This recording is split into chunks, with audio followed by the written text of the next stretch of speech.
Mientras Estados Unidos y Europa siguen debatiendo sobre la ayuda económica y militar a Ucrania, el ejército ruso gana terreno en la cuenca del Donbass gracias a un enorme despliegue de soldados y de material bélico. Mientras tanto, las autoridades rusas reprimen las protestas de mujeres que exigen el regreso de sus maridos e hijos que luchan en el frente. A un mes de las elecciones presidenciales en Rusia, el presidente Vladimir Putin lo apuesta todo a la victoria militar en Ucrania. Por eso, en A Fondo nos preguntamos: todo por la victoria. ¿Hasta dónde quiere llegar Putin?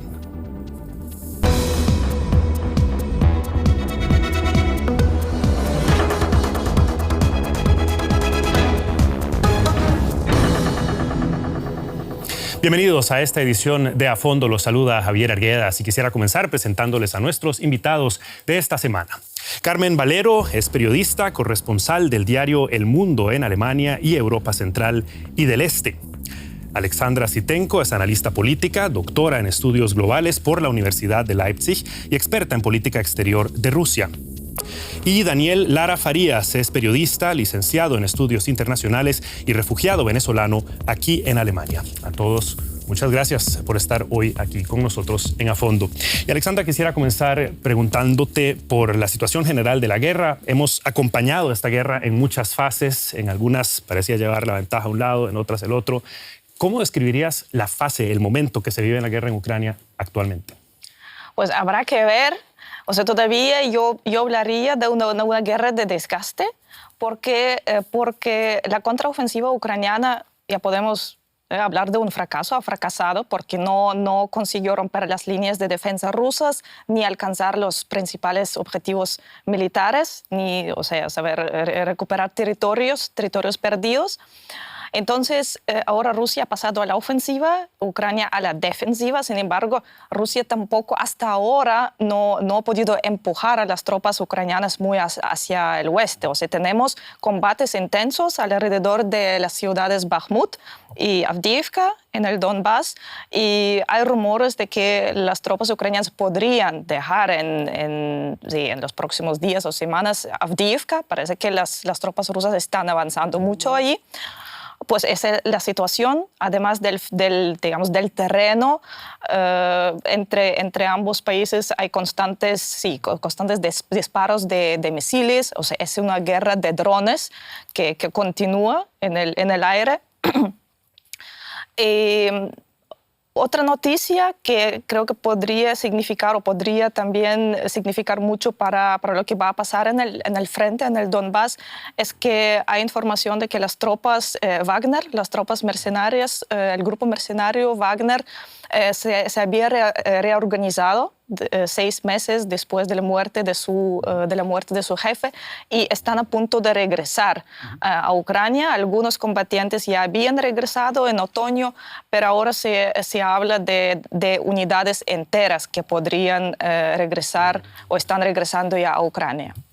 Carmen, si vemos el lado de Rusia, que es también lo que nos ocupa el día de hoy, en un discurso reciente Putin hablaba de una gran movilización social y económica, con consignas incluso que recordaban a la Segunda Guerra Mundial. ¿Vos ves algún cambio en la narrativa de Rusia al referirse a esa operación militar especial, como ellos la llaman? Bueno, no veo ningún cambio de narrativa. Yo creo que ha habido una línea muy clara desde el inicio de esta invasión, sino desde que la OTAN decidió ampliarse y meterse en el patio trasero de Rusia. Yo creo que Rusia tiene los objetivos muy bien fijados. No va a cambiar, y de hecho vemos que después de 2 años y pese a toda la presión internacional que está recibiendo en forma de sanciones, en forma de aislamiento, y toda la ayuda que se le está concediendo a Ucrania, la realidad es que las tropas rusas siguen ocupando entre el 17 y el 19% del territorio ucraniano, y están ahí para quedarse. Porque efectivamente lo que vemos en el terreno, a alguien le puede decir, bueno, la situación está estancada. Yo creo que después de 2 años en el terreno lo que vemos es la incapacidad de Ucrania para recuperar el territorio ganado por Rusia. Y además ya no es una cuestión militar, es que además de perder ese territorio militarmente, lo ha perdido también desde el punto de vista social y cultural. La gente en el Donbass, porque en el Donbass están luchando evidentemente los soldados rusos, pero también los ucranianos prorrusos. La zona del Donbass, desde que se produjo el Maidán, ha sido totalmente abandonada por las autoridades de Kiev. Solamente hace falta decir, cosa que normalmente no se oye, es que como represalia a la declaración de independencia o a la sublevación que hubo en el Donbass, las autoridades de Kiev, por ejemplo, dejaron de pagar las pensiones, dejaron de pagar a los maestros, han empezado a prohibir todo el idioma ruso en televisión, ya no se puede ni comprar libros ni escuchar música rusa, y toda esa ayuda que Kiev le retiró, la ha estado proporcionando Rusia. Quiero decir que incluso en el supuesto de que hubiera una victoria militar, cosa que dudo, y todos los militares lo dudan, reconquistar social, culturalmente el Donbass para Ucrania va a ser prácticamente imposible. Eso es parte del discurso que Rusia definitivamente presenta. Sin embargo, ¿no coincidirías entonces en que hay un cambio en el sentido de que Rusia está a la ofensiva en estos momentos? O sea, desde el punto de vista militar, lo que está Rusia en estos momentos es lo que se llama una defensa activa. Es decir, están reteniendo los territorios que ha conquistado al tiempo de que prepara una ofensiva. Ahora todo el mundo habla de la ciudad de Avdiivka. Efectivamente, es un bastión de Ucrania, porque desde allí bombardean a sus propios ciudadanos en el Donbass y aunque las fuerzas militares ucranianas no le dan el carácter estratégico que sí le quiere dar Zelensky, igual que Bakhmut, pues la realidad es que en estos momentos pues tienes a 10.000 soldados ucranianos absolutamente como en una especie de cápsula, encapsulados, porque las fuerzas rusas han entrado desde el sur a través de toda la red de túneles que llegan hasta la ciudad y tal por el norte. Solamente le falta controlar una carretera para de esa manera impedir los suministros. Y vamos a ver en Avdiivka una derrota absolutamente prolongada e innecesaria, porque a medida que va pasando el tiempo hay más gente que muere, de un lado y de otro. Y llega un momento en el que... Un pequeño... muy brevemente. Muy brevemente. No, solo que estabas hablando de que Rusia...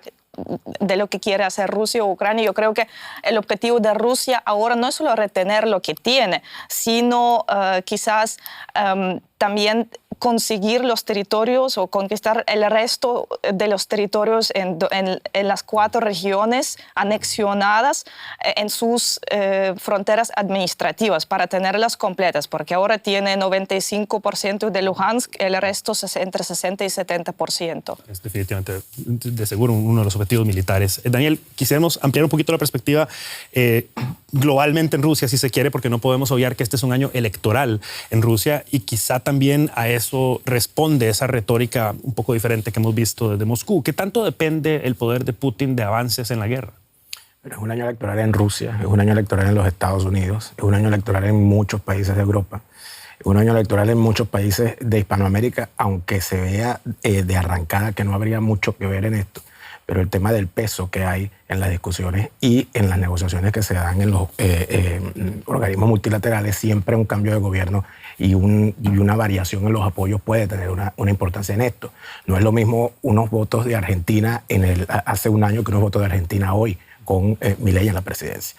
En tal sentido, yo creo que así como los militares dicen que todos los generales se preparan para la guerra anterior, creo que todos los analistas, por defecto, terminamos también analizando la guerra anterior y no la guerra futura. Y muy pocas veces, de forma efectiva, la guerra presente, porque las informaciones que terminamos teniendo son las que salen de los aparatos de propaganda de los dos bandos. Por lo tanto, el análisis siempre va a ser difícil. Y en ese sentido, lo que terminamos viendo es, y yo lo recordaba hoy, cuando hace 2 años estuve aquí en esta misma mesa, recuerdo que fue antes de la guerra, Y en ese momento recuerdo que la pregunta era si creíamos que venía una guerra y yo respondí que no. Claro, todo el mundo respondió que no. Yo decía que no, que era imposible que Putin se lanzara esa aventura. Entonces creo que pasados 2 años, tanto los analistas, no sé si en los centros de información de las potencias pasa lo mismo, habría que verlo y creo que eso le quedará no a los analistas sino a los historiadores. Si se ha logrado descifrar qué es lo que quería Putin antes de esta guerra, qué es lo que quiere ahora y qué es lo que querrá después, porque eso de buscar siempre la guerra para mejorar la situación preguerra está hoy avalado por los hechos. Putin está desarrollando en realidad una guerra de desgaste.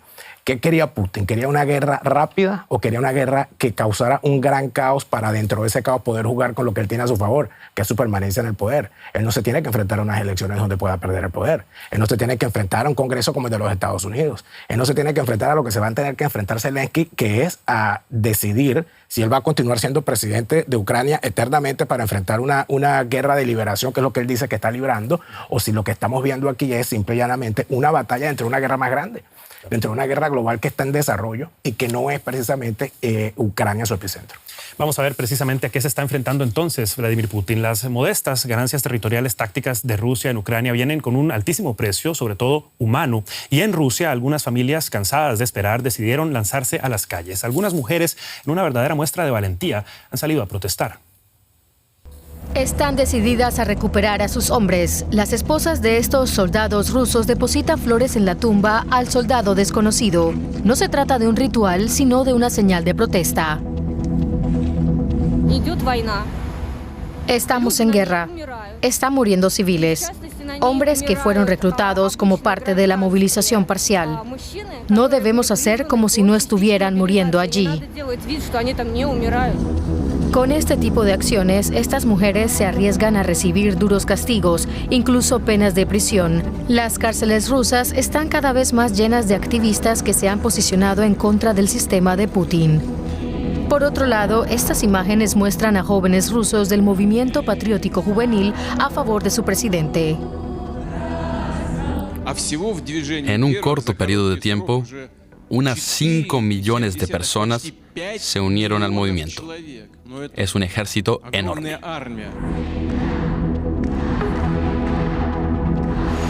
En marzo hay elecciones en Rusia, pero aunque el resultado parece ya cantado, nos preguntamos, ¿cuánto apoyo tiene realmente Putin entre la población?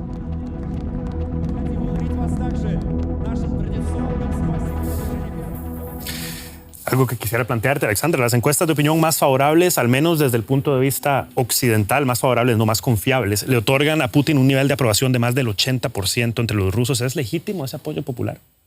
Pues yo diría 70%, entre 70 y 80 quizás. Pues las encuestas de Rusia, hay algunas que son confiables, pero lo que todos subrayan entre los expertos, los analistas dentro de Rusia y también los que hacen esas encuestas, es que la gente como no siempre dice lo que realmente piensa, o muchos tienen temor al decir lo que realmente piensan. Sin embargo, si quieres saber el apoyo a Putin, pues yo diría que sin duda Putin tiene apoyo de la mayoría de la población, o sea, más de la mitad. Sobre las protestas de las mujeres, esas protestas no es la primera vez que las mujeres salen a protestar, sino que los protestas existen desde la movilización en otoño 2022 y lo que quieren es básicamente que haya rotaciones en el frente y que sus hombres puedan regresar a casa por un tiempo, por lo menos. Es interesante que también esta semana salieron a la calle las mujeres en Ucrania, en Kiev, a protestar por lo mismo, con la misma demanda, no contra la guerra. Las mujeres en Rusia no podemos decir que están protestando contra la guerra, sino están protestando, aunque la tendencia va allá, o sea, la tendencia también va más a la crítica de esa operación militar y crítica a Putin, pero todavía no estamos a punto muy antiguerra en la población de Rusia. Pues también hubo protestas en Ucrania pidiendo lo mismo, más rotación para que los soldados puedan descansar en casa. En Rusia tenemos más o menos el mismo porcentaje desde el inicio de la guerra de los que están a favor, o sea, los ultranacionalistas son más o menos 15-20%, luego tenemos 15-20% de los que están antiguerra, o sea, el grupo pro-paz, y el resto 60% los que están con el gobierno, los que aceptan lo que está pasando. Entonces ahí tenemos esos 60% más los ultranacionalistas, 15-20 que pro-Putin. Entonces tenemos el porcentaje, entre 60 y 20%, creo que los que van a votar por Putin, creo yo. Eso es lo interesante analizarlo porque también podemos ver cómo ha cambiado lo que se especulaba a lo largo del tiempo. Carmen, al inicio de esta guerra, recuerdo, es interesante hacer esa comparación, se decía que la guerra en Ucrania podría incluso costarle el puesto a Vladimir Putin, lo escuchamos en algún momento. Hoy podemos afirmar que lo ha afianzado en el poder. Bueno, no sé si le ha afianzado o no en el poder porque él estaba muy seguro del poder. En Rusia, a diferencia de cualquier otro país occidental, pues hay elecciones cada 4 años, hay rotación, hay nuevos líderes. En el caso de Putin lleva décadas en el poder y no porque la población tenga voz y voto a la hora de decidir si este señor gana o no las elecciones. Es que en el régimen ruso, Putin no es el que decide todo absolutamente. O sea, él de alguna manera actúa como mediador entre los distintos grupos de poder que hay en Rusia. Es decir, los oligarcas, los clase política, los militares, y él es, digamos, el padrino de todos ellos. Y ese sistema es el que decide quién está o no en el poder, no la población. Y de hecho, cuando el sistema se resquebraja, en Rusia hemos asistido a una serie de golpes de Estado. Si no lo ha habido durante todo este tiempo, si no lo ha habido cuando se aplicaron las sanciones, que se supone que iba a dañar enormemente a la clase política, a los empresarios, sobre todo a los oligarcas, significa que el sistema en el que Putin está al frente, que no es un dictador que toma las decisiones por sí solo. Siempre hablamos de Putin porque es mucho más fácil culpar a todo en una persona, pero es el conjunto del sistema. Y ese sistema no se ha resquebrajado.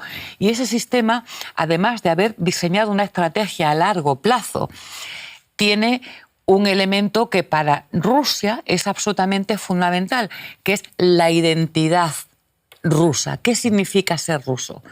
Y el ser ruso para ellos va mucho más allá de las fronteras. El patriotismo ruso, el nacionalismo ruso no tiene nada que ver con el occidental. Y por eso mucha gente apoya a Putin pese a la guerra, porque está luchando por los rusos, que bueno, que no es una media en Ucrania porque es prácticamente el 16% de la población, que no se puede hablar de minoría, y es una minoría que efectivamente ha sido marginada. De hecho, por ejemplo, o sea, la Iglesia Ortodoxa ucraniana, la Iglesia Ortodoxa, que ha sido de alguna manera la guía de los ortodoxos rusos, pues se ha escindido del patriarca ruso. Todos los que son de la Iglesia Ortodoxa son agentes extranjeros. Ahora, por ejemplo, en la televisión hay un 75% de emisión en ruso y a partir de abril pasará al 90%. Hay una serie de penas que están aplicadas durante la ley marcial, pero que se van a extender durante 5 años más. Es decir, y entre la anexión de Crimea y la invasión de Rusia, no hay que olvidar que han pasado una serie de años en los que han muerto 18 a 20.000 personas. Sí. Es decir, y ahí no estaba el ejército ruso todavía. Estaban los partidarios de la independencia, que en realidad no era independencia, sino una mucho más autonomía dentro de los acuerdos de Minsk, de los que, por supuesto, tanto hay que culpar a Rusia como a Ucrania. Sí. Y no había soldados rusos y, sin embargo, la guerra continuaba. Es decir, el problema es muy complejo, tiene muchas raíces religiosas, culturales, históricas, y lógicamente... Que se entiende, y perdona que te interrumpa, pero... No, perdona, sí, no, que me alargo. Pero es importante, digamos que quedémonos con que esas ideas son las que Putin también les vende, entre comillas, a los rusos, lógico. y funciona. Pero hay muchos, o sea, yo no hablaré de apoyo. Tú dijiste que Putin goza de mucho apoyo dentro de la población porque les da identidad, les da seguridad. Sí, eso es lo que les da, pero hay un fenómeno que se ha desarrollado en gran medida durante los últimos 2 años, después del inicio de la guerra, es el fenómeno de indiferencia. O sea, gran mayoría de la población es simplemente indiferente. No están ni pro Putin, ni anti, simplemente indiferentes. Ellos quieren tener una vida tranquila. Entonces, mientras que no haya nueva ola de movilización, ellos están con Putin y todo bien, pero yo no estaría segura qué pasaría, o sea, cómo podría cambiar la postura de la población frente a Putin si, por ejemplo, al ganar las elecciones, él proclama una nueva ola de movilización. Creo que la mayoría la aceptaría igual, porque la gente también ve que no tiene sentido protestar. Es que no tiene mucho sentido y no van a tener éxito. Sí. Llamémoslo Putin o llamémoslo sistema, Daniel, lo cierto es que Putin en estos momentos prácticamente no tiene oposición. ¿Quién está, en todo caso, desafiando a Putin y qué posibilidades tiene de tener algún éxito? Nadie. Putin está solo. Putin está solo en esta batalla que él ha planteado, porque él ha planteado una batalla que creo que lo que dice Carmen tiene muchísimo sentido para hacer una explicación de cómo se ha combatido a Putin militarmente y no se ha combatido ideológicamente ni culturalmente. ¿Qué es Putin o qué plantea Putin? Él está planteando una defensa de los rusos y sus enemigos que están planteando, o los que lo combaten en medio de esto. Cuando Europa se enfrenta a un Putin que está identificado con una idea de los rusos, que podrá ser criticada, podrá ser revisada, pero es la idea que ellos han construido, ese constructo de los rusos, que él siente que hay que defender. ¿Qué hay en el otro bando? En el otro bando tenemos a unas sociedades europeas, o a una sociedad europea identificada de forma seria con la religión, sin sentir que la religión es algo negativo. Tenemos a una sociedad europea identificada con unos valores que las unifiquen. Tenemos a una sociedad europea dispuesta, esas sociedades, a salir a la calle a defender esos valores. O tenemos una sociedad europea peleada contra los valores fundacionales de Europa. Cuando vemos lo que está ocurriendo con las protestas del sector agropecuario, que al final se terminan convirtiendo en unas protestas contra la idea de Europa, cuando vemos unas protestas o unas situaciones con gobiernos donde se encuentran, como en el caso de Alemania, la presencia de los movimientos verdes que tanto significaron en los años 90 y que hoy en día se terminan convirtiendo en el enemigo del surgimiento de esos movimientos que ahora resulta ser que son de ultraderechas. Cuando vemos que aquellos trabajadores del agro, trabajadores agricultores, a principios de este siglo, eran unos héroes porque le lanzaban piedras a las vitrinas de McDonald's. Y hoy esos mismos agricultores están en la otra acera. Cuando vemos que aquellos agricultores estaban en la izquierda en el año 99 y hoy están en Francia apuntalando a Marine Le Pen, o en Alemania apuntalando a las opciones más extremistas, cuando se hace la revisión, ¿qué es lo que defienden los ejércitos de Europa? Desde el punto de vista de la idea, desde el punto de vista de la cultura. Están defendiendo una cultura que haga que la población diga: a mí no me importa las pérdidas, a mí no me importa lo que ocurra, porque si nosotros perdemos esta guerra, vamos a perder lo que somos. Eso yo no lo veo en ninguna parte de Europa, en ninguno de los países que principalmente están en esto. Más allá de que en momentos álgidos haya grandes movilizaciones de calle, más allá de que en momentos álgidos haya, de alguna manera, se haya convertido el tema de Zelensky en un icono pop que hay que defender porque lo han convertido en esta idea del héroe que está haciendo toda aquella cosa, que está muy bien desde el punto de vista de la propaganda, pero cuando la propaganda es propaganda. Sí. La propaganda es un cartón piedra que cuando se cae no tiene nada detrás, y lamentablemente se ha planteado mal la respuesta a Putin cuando se plantea desde el punto de vista militar que por supuesto es algo que le conviene muchísimo a eso que llamaba Eisenhower la maquinaria industrial militar, porque evidentemente aquí se han probado todas las armas del mundo, aquí se ha aumentado todo el presupuesto militar. De ambos lados. De ambos lados. Todo el mundo ha probado las armas que tenía guardadas. Sí. Ucrania ha servido para ensayar, para sustituir los armamentos, porque todo el que dona un avión sustituye y compra otro, claro, más moderno. Entonces, cuando tú ves eso, cuando tú ves que la respuesta a Putin es militar, que la respuesta a Putin es con propaganda, que la respuesta a Putin es política y todo aquello, pero no hay un sustento ideológico a la lucha, sino que más bien se ponen contra la pared valores como el de la libertad, que aquí quien se declara libertario resulta que es de ultraderecha, que aquí quien sale a defender su nación es un nazi. Cuando vemos la situación que está ocurriendo en Europa, nos damos cuenta que el debate al final lo termina ganando Putin, pero de calle. Sin duda, las debilidades de la Unión Europea en este caso son también definitivamente una fortaleza para Putin. Sin embargo, volviendo otra vez al tema de la guerra y para dónde lo quiere llevar, para dónde la quiere llevar, Carmen, se estima que Rusia, justamente de eso hablábamos, del aspecto económico, está invirtiendo ya el 6% de su Producto Interno Bruto para este 2024 en gastos militares, lo que denota que está calculando que la guerra va para largo. ¿Alcanzan los recursos para ir más allá, para aumentar la ofensiva? ¿O nada más puede sostener lo que hay hasta ahora? Yo creo que la ambición, de alguna manera, de Putin está en esas regiones, en esos oblasts que él ya anexionó. Yo creo que Putin no necesita más territorios. La Federación Rusa es enorme. Hay 11 zonas horarias. O sea, él no tiene hambre de territorio en ese sentido. Él lo que tiene es hambre de seguridad, porque si hay algo patológico en Rusia es el miedo. Y quiero decir que con razón. O sea, desde el siglo XIX, de alguna manera, si miras las guerras que ha habido en el mundo, todas han terminado con la invasión de Rusia. O no han terminado, han empezado. Sí. Empezamos por las guerras napoleónicas. Napoleón llegó hasta Moscú. Luego vino la revolución bolchevique con ayuda a las tropas zaristas de Canadá, Estados Unidos, etc. 4 millones de muertos entre los dos. Y luego vino Hitler, invadió a Rusia, 25 millones de muertos. Es decir, Rusia solo se ha defendido. Seamos justos. Gracias a Rusia existe Alemania unificada y gracias a Rusia cayó el muro de Berlín.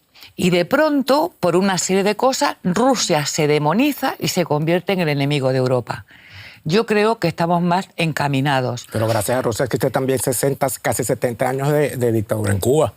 Bueno, gracias a Rusia existen una serie de regímenes. Ya lo sé. Y bueno, sí, claro, sí, pero vamos a ver. Que son, mira, hay que santificarlos acá. Sí, vamos a ver. No es el patriarca Putin. Si tú te pones a ver cuáles, o sea, en estos momentos Estados Unidos tiene mucho más tiene más pies puestos en el mundo que lo tiene Rusia. Solamente tienes que mirar dónde tiene bases militares, nada más. Y te puedo asegurar, y tú como latinoamericano tienes que saber cuántos regímenes ha provocado Estados Unidos en América Latina. Tú como cubano o disidente venezolano dirás, bueno, pregúntale a un argentino o a un chileno. Es decir, que es que digamos que no puedes comparar, no puedes decir es que Estados Unidos y la lucha por la libertad lo hace el benefactor del mundo y demonizar a Rusia. Porque te digo una cosa, te digo una Estados cosa. Unidos, porque Rusia no ha promovido ninguna democracia en Hispanoamérica. Bueno, Rusia. Ninguna. Bueno, pues si Estados Unidos que ha hecho dictaduras. Estados Unidos, hoy en día, Estados Unidos ha hecho otra cosa, pero en cuanto a Europa, vamos a Europa. En cuanto a Europa, en cuanto a ideología, te digo una cosa. En geopolítica, aquí lo que prima son los intereses, ¿vale? Sin duda intereses. Entonces, unos tienen intereses económicos, como es en el caso de China, unos tienen interés ideológico y militar, como el caso de Estados Unidos, pero te puedo asegurar que el interés de Rusia no es ideológico. Rusia no está intentando exportar, como en aquella época, el marxismo a toda Europa occidental. El problema de Rusia en estos momentos es cómo superar la humillación a la que ha sido sometida. Vamos a ver, cuando terminó la Guerra Fría, se desmoronó el pacto de Varsovia. Sí. La alianza, sin embargo, no solo permaneció, sino que desde los años 90, Putin y, por supuesto, Yeltsin en su momento, ha ido retirando que hay una línea roja y que esa línea roja pasa por no tener tropas americanas en su territorio, porque si Ucrania entrara en la OTAN, ¿sabes lo que significa? Significa que Estados Unidos te planta una base en la frontera, Pero como tiene todo el mundo. Tengo que intervenir aquí. Hombre, nada más una pregunta breve, porque ese argumento de defensa está bien, es lo que hizo. Pero entonces vos le atribuirías en ese sentido a Vladimir Putin como mínimo una gran torpeza, porque ahora sí tiene a la OTAN directamente en sus fronteras. Bueno, yo creo que no. Entonces, que no lo tiene en las fronteras. Yo creo que no, en la frontera de momento no las tiene, o sea, tiene a Finlandia y a Suecia. Y a Suecia vamos a ver una zona, por cierto, muy difícil de defender.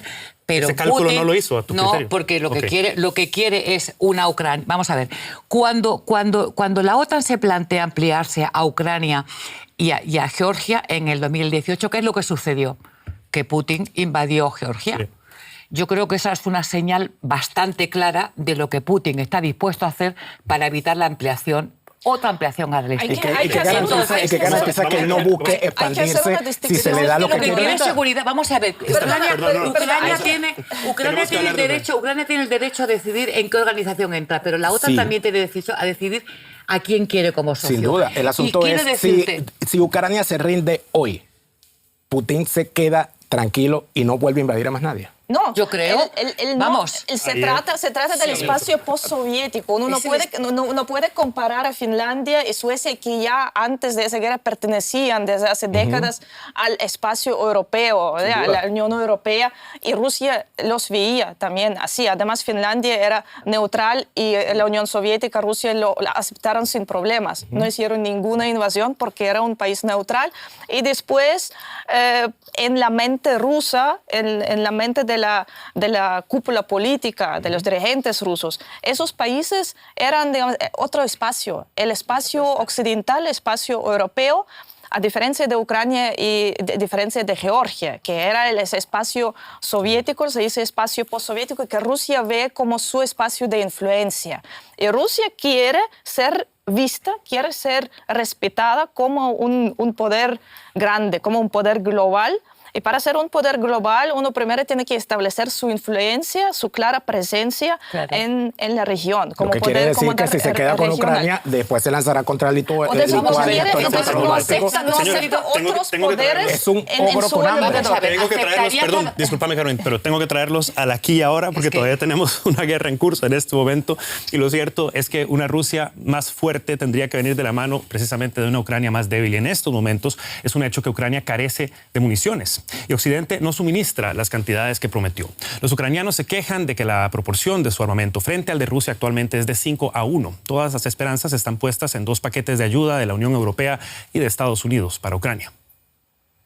Faltan armas, munición y soldados. El presidente Volodymyr Zelensky viaja al frente una y otra vez para pedir perseverancia a sus tropas. Tienen una tarea muy difícil entre manos: acabar con el enemigo y ganar esta guerra. Para ello, Ucrania no solo necesita más armas, sino también mucho dinero para llenar las arcas vacías del Estado. Bruselas ya ha dado luz verde, aunque después de muchas disputas. Hemos conseguido que los 27 jefes de Estado y de Gobierno acuerden un paquete de ayuda adicional de 50.000 millones de euros para Ucrania. Lo que aún no está claro es qué tipo de ayuda puede esperar Ucrania de Estados Unidos, aunque el Senado ha presentado un proyecto de ley multimillonario que vincula la ayuda a Ucrania con la seguridad de las fronteras estadounidenses. Los republicanos de la Cámara de Representantes ya han anunciado su oposición. ¿Es suficiente la ayuda anunciada para garantizar la supervivencia de Ucrania? Esa, por supuesto, es la pregunta, y la pregunta también es el escenario que estamos viendo en estos momentos. Ucrania, Alexandra, se queja de que no tiene suficiente armamento, de que no puede hacer frente en realidad en estos momentos, o por lo menos no puede ir a la ofensiva. ¿Estamos llegando a esa peor pesadilla que se hablaba para esta guerra de desgaste, como lo han llamado tantos? Pues ahora, digamos, el equilibrio militar se ha inclinado en contra de Ucrania. Y todavía es difícil. Ucrania está luchando con cómo invertir ese equilibrio, porque el problema de Ucrania, mientras Rusia es casi completamente autosuficiente. Sí, también recibe drones de Irán, municiones de Corea del Norte, pero en gran medida es autosuficiente en plan de defensa, ¿sí? De producción de material bélico. Ha pasado su economía de guerra, a diferencia de, por ejemplo, de Europa. Sí. Europa no puede producir tanto munición como está produciendo Rusia.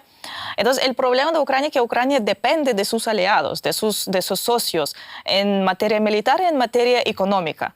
Entonces, si uno de los dos componentes o dos componentes como desaparecen, Ucrania no podrá hacer esa lucha. O sea, ellos están produciendo, por ejemplo, drones. Claro. La producción de los drones en Ucrania se ha disparado desde el inicio de la guerra. Hay varias empresas que están produciendo. Entonces, pero también ahí dependen de componentes occidentales. Exactamente. Sí. Y también, bueno, los ucranianos son muy, muy creativos, hay que decirles, con lo poco que tienen, saben usarlo.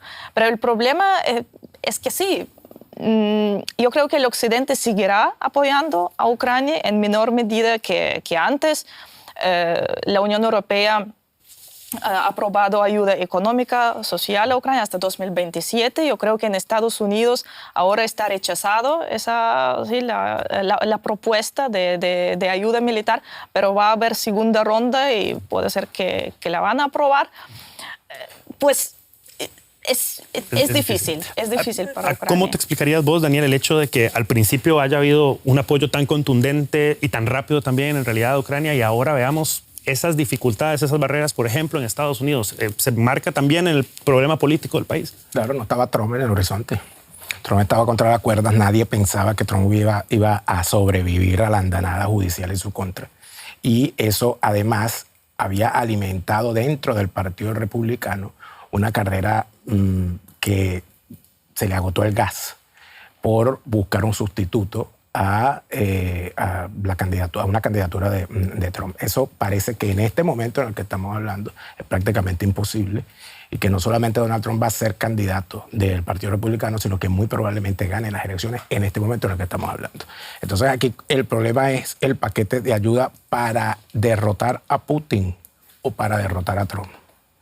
Porque pareciera que en la mayoría de las cancillerías de Europa se están haciendo cálculos en función de noviembre, en función de las próximas elecciones de los Estados Unidos. Y eso es una situación que obviamente va a llevar esto por un derrotero que no es el derrotero lógico que en la estrategia geopolítica debería plantearse, porque lamentablemente si se piensan en unas elecciones como la meta o como el argumento fundamental de vamos a gastar el dinero ahorita y vamos a aprobar los paquetes de ayuda ahorita porque en noviembre va a ganar Trump, entonces ¿cuál es el sentido de esta guerra?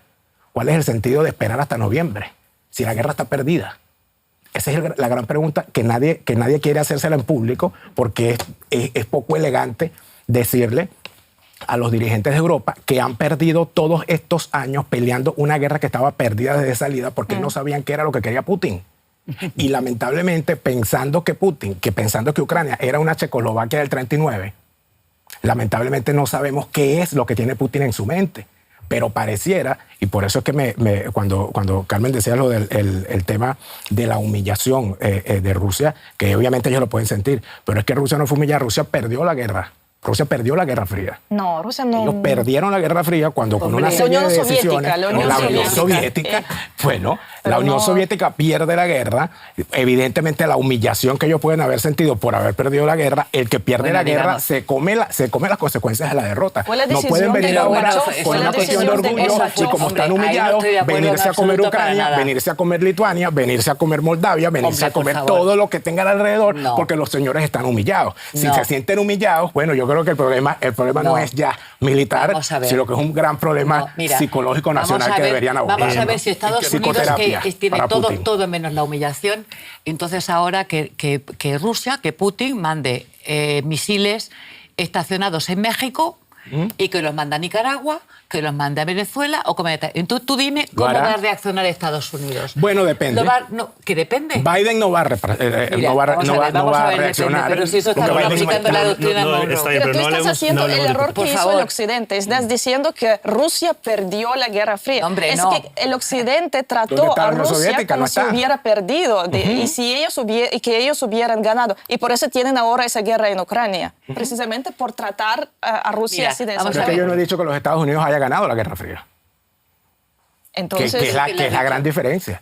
Pero es que el gran problema aquí estamos en medio de una batalla cultural donde al final lo que está en juego es el concepto de libertad que se tiene en Occidente versus el concepto de nación que se tiene en Rusia. Y eso no se debate en ninguna parte. Yo creo que y cuando se avanza en esto, a Putin poco le importa llevarse por el medio a quien se tenga que llevar para defender lo que él considera la nación rusa. Es una guerra que también se dice que es de sistemas. Definitivamente en la narrativa de Europa eso indiscutiblemente ha sido así. Carmen, pero volviendo nada más al apoyo y que supuestamente debería estar apoyado por esos valores, ¿para dónde ves vos el apoyo de Europa específicamente hacia Ucrania? Bueno, pues yo lo veo, evidentemente, si después de 2 años estamos en esta situación, con la situación en el terreno tal y como está, pues veo el apoyo de la Unión Europea en disminución, veo el apoyo de Estados Unidos en disminución. Creo que incluso para el Partido Demócrata podrá salir de esta situación tan incómoda gracias al Partido Republicano porque le devolverán la patata caliente y al final de todo esto, pues lógicamente lo pagarán primero los ucranianos que están pagando con destrucción, con todos los hombres que están en el frente muerto, que es su masa gris para la reconstrucción en el futuro. Eso está clarísimo. Y Europa pues se queda con la patata caliente de la reconstrucción. Yo he oído decir en privado a líderes europeos, bueno, no a los topos líderes, pero a la gente que controla, que a ellos les encantaría que Rusia se quedara en el Donbass por la sencilla razón de que si se queda Rusia en el Donbass para siempre, la reconstrucción se la ahorran. ¿Tú sabes la cantidad?